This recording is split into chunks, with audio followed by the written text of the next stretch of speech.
माननीय supreme court के द्वारा मध्य प्रदेश की क्लेरिफिकेशन एप्लीकेशन पर जो अंतिम ऑर्डर जारी किया गया है, इस ऑर्डर से एक बार फिर से ऑनरेबल सुप्रीम कोर्ट ने यह सिद्ध कर दिया है कि क्यों न्यायालय को न्याय का मंदिर कहा जाता है। जो भी न्यायालय में अपने न्याय की मांग को लेकर के पहुंचेगा, सुप्रीम कोर्ट ने उनके अधिकारों की रक्षा की है। सुप्रीम कोर्ट ऐसे बीएड कैंडिडेट को अपनी सर्विस जारी रखने के लिए पात्र पाया है जो कि किसी भी कोर्ट ऑफ लॉ के द्वारा उन पर कोई भी मैटर एलिजिबिलिटी से संबंधित इंपोज ना किया गया हो, यानी आरोपित ना किया गया हो, उन्हें डिस्क्वालीफाई ना किया गया हो, उनकी भर्ती किसी भी शर्त के आधार पर ना हुई हो। ऐसे बीएड कैंडिडेट, यानी कि जिन भी राज्यों में जो डीएलएड वाले कैंडिडेट हैं उन्होंने मैटर को सुप्रीम कोर्ट में या फिर न्यायालय के समक्ष प्रस्तुत नहीं किया, वहां के बीएड कैंडिडेट पूरी तरीके से सेफ है। जाहिर सी बात है, जब कोई न्याय मांगेगा तभी न्याय मिलेगा, ये सुप्रीम कोर्ट कह रही है। तो वहां के बीएड कैंडिडेट पूरी तरीके से सेफ है और अपनी सर्विसेज जारी रख सकते हैं। सुप्रीम कोर्ट उनके अधिकार को बचाने के लिए बाकायदा निर्देश भी दे दी है मिनिस्ट्री ऑफ एजुकेशन को और साथ ही साथ एनसीटी को। लेकिन ऐसे राज्य जहां पर न्याय के मंदिर में जो भी कैंडिडेट अपने न्याय की मांग को लेकर के पहुंचे हुए थे, उनको भी ऑनरेबल सुप्रीम कोर्ट ने इस कोर्ट जजमेंट में जस्टिफाई किया है। और ऐसे बीएड कैंडिडेट की एलिजिबिलिटी जो कि किसी भी कोर्ट ऑफ लॉ के द्वारा सस्पिशियस रखी गई थी या फिर जिनको कोई भी एलिजिबिलिटी से संबंधित शर्त के आधार पर नियुक्ति दी गई थी या फिर कोई भी एलिजिबिलिटी से संबंधित मैटर इंपोज किया गया था कोर्ट ऑफ लॉ के द्वारा, उनको सुप्रीम कोर्ट ने सुरक्षित नहीं किया है। और साथ ही साथ ये भी कहा है कि जो ब्रिज कोर्स जैसी संभावनाएं होंगी वो केवल उन लोगों के लिए होगी जो कि पूरी तरीके से सुरक्षित है। और किसी भी प्रोसेस में केवल रनिंग रहना, मतलब कि किसी भी टीचर रिक्रूटमेंट में प्रोसेस में केवल शामिल होना या फिर वो प्रक्रिया अभी प्रक्रियाधीन होना, ऐसे बीएड कैंडिडेट नियुक्ति पाने के लिए हकदार नहीं होंगे। यानी कि सुप्रीम कोर्ट का स्टैंड बिल्कुल क्लियर है कि जो समय रहते बीएड को एलिजिबिलिटी चैलेंज कर दिया था और किसी भी कोर्ट ऑफ लॉ के द्वारा उनका एलिजिबिलिटी सस्पिशियस रखा गया था या फिर किसी भी कोर्ट ऑफ लॉ के अधीन रखा गया था या फिर कोई भी मैटर उन पर इंपोज किया गया था, वो सुप्रीम कोर्ट ने उनको सेफ करने से इनकार कर दिया है। इस सब के बाद से एक सवाल अभी भी लोगों के मन में बना हुआ है कि ये जजमेंट कब से लागू होगा। मैंने अपने डिटेल्ड एनालिसिस में 3 डेट जो बताई थी, जिसमें से पहला 28 जून 2018 का जब गजट नोटिफिकेशन जारी हुआ था, दूसरा 25 नवंबर 2021 का जब पहली बार अनकॉन्स्टिट्यूशनल करार दिया गया ऑनरेबल जोधपुर हाईकोर्ट के द्वारा, और तीसरा जब जजमेंट दिया गया 11 अगस्त 2023 को ऑनरेबल सुप्रीम कोर्ट के द्वारा। लेकिन साथ ही साथ एक और आर्टिकल के बारे में मैंने अपने डिटेल एनालिसिस वीडियो में बताया था कि इसके तहत अगर सुप्रीम कोर्ट जजमेंट देती है तो जिस दिन से वो नोटिफिकेशन आया था उसी दिन से उसे क्वैश मानने की भी संभावना रहेगी। हालांकि अगर उस डेट तक ऑनरेबल सुप्रीम कोर्ट जाती तो फिर जो इससे पहले फंडामेंटल राइट से संबंधित कई केसेज हो चुके हैं, जैसे कि गोलकनाथ केस हो गया, केशवानंदन भारती केस हो गया, मिनर्वा मिल केस हो गया, उन सभी चीज़ों पर चर्चा हो रही होती। तो यहाँ पर जो तीनों डेटों में सुप्रीम कोर्ट ने क्या पाया है उसके बारे में एक बार चर्चा कर लेते हैं। अभी आप अपने स्क्रीन पर ऑनरेबल सुप्रीम कोर्ट का जजमेंट देख पा रहे होंगे, ठीक है। यहाँ पर सुप्रीम कोर्ट ये कह रही है, ध्यान से देखिएगा, ये वाला लाइन बहुत महत्वपूर्ण है। देखिए ये paragraph, In the given fact, we find that the question as to whether the judgment would be prospective or not was not stated by us in judgment delivered on 11 August 2023। Supreme court ये कह रही है, दिए गए fact के आधार पर हम ये पाते हैं, ये प्रश्न उठ रहा है कि हमारा जो जजमेंट 11 अगस्त 2023 को जारी किया गया उसमें ये प्रोस्पेक्टिव नेचर का होगा या नहीं, इसके बारे में जस्टिफाई नहीं किया गया है। अब अगला लाइन ध्यान से पढ़िएगा, यहाँ पर सुप्रीम कोर्ट ये कह रही है कि ordinarily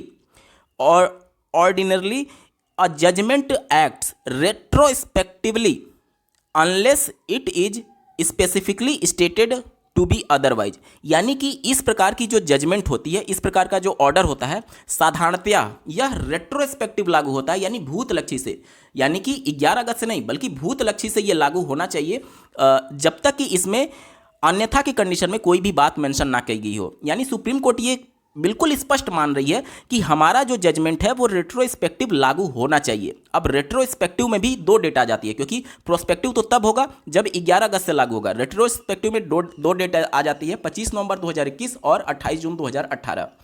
25 नवंबर 2021 को पहली बार इसे अनकॉन्स्टिट्यूशनल करार देते हुए क्वैश किया गया था और 28 जून 2018 को एनसीटी का वो गजट नोटिफिकेशन आया था। मैंने आपको बताया था कि चूंकि ये मौलिक अधिकार के आधार पर हुआ है, 21A के अंतर्गत पर हुआ है। अब सुप्रीम कोर्ट जब ये रेट्रोस्पेक्टिव वर्ड यूज कर रही है तो उसे भली भांति ज्ञान है कि ये जो जजमेंट दिया गया था 21A के वायलेशन के अंतर्गत दिया गया था। Supreme court retrospective word use करती है, यानी वो मान रही है कि इस प्रकार के जो जजमेंट होते हैं वह भूतलक्षी ही लागू होते हैं जब तक कि अन्यथा मेंशन ना किया गया हो। ठीक है, अब यहां पर सुप्रीम कोर्ट यह भी कहती है कि लेकिन ऐसे बहुत सारे केसेस हो चुके हैं जिसमें बीएड अभ्यर्थी ऑलरेडी चयनित हो चुके हैं और उनके इस अभ्यर्थन को हम सेव करना चाहते हैं, उनके इस अभ्यर्थन को हम बचाना चाहते हैं। इसलिए हम जो जजमेंट देंगे वो प्रोस्पेक्टिव नेचर का होगा, ना कि रेस्पेक्टिव। प्रोस्पेक्टिव ऑपरेशन का होगा, ना कि रेस्पेक्टिव ऑपरेशन का होगा। यानी सुप्रीम कोर्ट ये मान रही है कि इस प्रकार का जो जजमेंट दिया जाता है वह रेट्रोस्पेक्टिव ही लागू होता है, वो रेट्रोस्पेक्टिव ही लागू होता है। यही बातें मैंने आपको वीडियो में बताई थी। लेकिन सुप्रीम कोर्ट चूंकि ऐसे बीएड कैंडिडेट जो कि ऑलरेडी अपॉइंट किए जा चुके हैं उनके हितों की रक्षा करने के लिए अपने जो इनका अधिकार क्षेत्र है आर्टिकल 129 उसका प्रयोग ये कर रही हैं और ये बातें कोर्ट इस ऑर्डर में मेंशन की गई है। और साथ ही साथ सुप्रीम कोर्ट ये कह रही है कि हम इन अभ्यर्थियों के हितों की रक्षा के लिए प्रोस्पेक्टिव ऑपरेशन के तौर पर इसे लागू करेंगे। लेकिन ये प्रोस्पेक्टिव नेचर सबके लिए नहीं होगा, केवल और केवल उन लोगों के लिए होगा जो कि किसी भी कोर्ट ऑफ लॉ के द्वारा इफेक्ट ना की गई हो उनकी एलिजिबिलिटी, या फिर उनका जो अपॉइंटमेंट हो वो सब्जेक्ट टू फाइनल आउटकम ना रखा गया हो। ऐसे बीएड कैंडिडेट ही केवल एलिजिबल होंगे अपनी सर्विस को जारी रखने के लिए। ठीक है, यहां पर सुप्रीम कोर्ट ये भी बिल्कुल स्पष्ट कर देती है, ध्यान से देखिएगा, service of only such candidate shall not be disturb.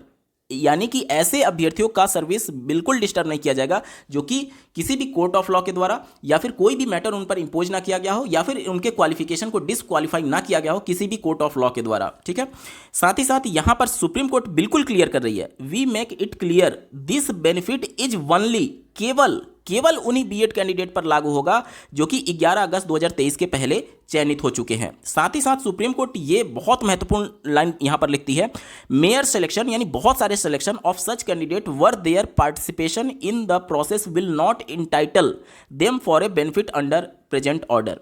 यानी कि केवल ऐसे बहुत सारी भर्तियां जो कि इन प्रोसेस में थी और उसमें ऐसे कैंडिडेट यानी बीएड वाले कैंडिडेट केवल पार्टिसिपेट कर लिए थे, तो वो चैलेंज नहीं कर सकते कि हमें भी इसमें आर्टिकल 14 का लाभ दिया जाए। सुप्रीम कोर्ट साफ कह रही है, देखिए ध्यान से, mayor selection of such candidates और their participation in the process will not entitle them for a benefit under present order. यानी कि केवल एडवर्टीजमेंट में, केवल शिक्षक भर्ती का एडवर्टीजमेंट जारी हो गया और उसमें BEd as a minimum eligibility लिख दिया गया, इस मात्र से वह ऊपर दिए गए प्रोस्पेक्टिव नेचर के अंतर्गत नहीं आएंगे और वो सुरक्षित नहीं है।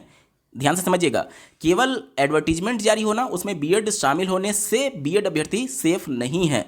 अगर उनको नियुक्ति दे दी गई है, नियुक्ति 11 अगस्त 2023 के पहले भी हुई है, लेकिन किसी भी कोर्ट ऑफ लॉ के द्वारा उनका सस्पिशियस रखा गया था, सब्जेक्ट टू आउटकम रखा गया था, या फिर कोई भी एलिजिबिलिटी से संबंधित उनको अयोग्य घोषित किया गया था, या फिर एलिजिबिलिटी से संबंधित कोई भी मैटर इंपोज किया गया था। ऐसे कंडीशंस में भले ही आपकी नियुक्ति 11 अगस्त 2023 से पहले हुई है, सुप्रीम कोर्ट ऐसे अभ्यर्थियों को सेफ नहीं बता रही है और वह ऊपर दिए गए जो भी इनका ऑर्डर है उसमें ऐसे अभ्यर्थियों को इंटरटेन नहीं किया जाएगा। ठीक है, ये सुप्रीम कोर्ट कह रही है। तो यहां से बातें बिल्कुल क्लियर हो गई कि सुप्रीम कोर्ट का स्टैंड बिल्कुल क्लियर था कि इस प्रकार के जो जजमेंट होते हैं वो रेट्रोस्पेक्टिव ही लागू होते हैं। लेकिन चूंकि बहुत बड़ी संख्या में बीएड ऑलरेडी अपॉइंट हो चुके हैं तो उनके हितों की रक्षा करने के लिए आर्टिकल 129 का प्रयोग करते हुए सुप्रीम कोर्ट ने प्रोस्पेक्टिव नेचर से इस भर्ती को, इस जजमेंट को लागू किया है। लेकिन उसमें भी कंडीशन लगाई है कि ऐसे बीएड जो ऑलरेडी अपॉइंट हैं उन पर किसी भी कोर्ट ऑफ लॉ के द्वारा कोई भी मैटर इंपोज ना किया गया हो, कोई भी डिस्क्वालीफाई ना किया गया हो, कोई भी सब्जेक्ट टू आउटकम ना रखा गया हो, कोई भी उनको शर्त के आधार पर भर्ती या फिर किसी भी प्रकार से उनको शर्त के आधार पर नियुक्ति ना दी गई हो। ठीक है, केवल प्रोसेस में शामिल होना मात्र आपको इस प्रकार के प्रोस्पेक्टिव के अंतर्गत लाभ नहीं देता है, बल्कि ये सारी कंडीशन अगर आप फुलफिल करेंगे तब आप सेफ होंगे, और तब जो भी ब्रिज कोर्स और ये सभी चीज़ें हो रही हैं वो सब आपके लिए होगा। अगर इन सारे कंडीशंस में से एक भी कंडीशन के अंतर्गत आते हैं तो आप सेफ नहीं हैं सुप्रीम कोर्ट के जजमेंट के हिसाब से। और सुप्रीम कोर्ट ने खुद माना है कि हमारा ये जजमेंट रेट्रोस्पेक्टिव ही लागू होना चाहिए था, जब तक कि उसमें अन्यथा मेंशन नहीं किया गया रहता। लेकिन चूंकि बहुत सारे बीएड कैंडिडेट ऑलरेडी अपॉइंट हो चुके हैं, इस वजह से हम अपने जजमेंट को प्रोस्पेक्टिव लागू करते हैं, सिर्फ उन बीएड कैंडिडेट के हित को बचाने के लिए। बाकी ये जजमेंट रेट्रोस्पेक्टिव ही है। उम्मीद करता हूं आप सभी के डाउट क्लियर हो गए होंगे। इस वीडियो को देखने के लिए आपका बहुत बहुत धन्यवाद। भगवान करे आपका दिन शुभ हो।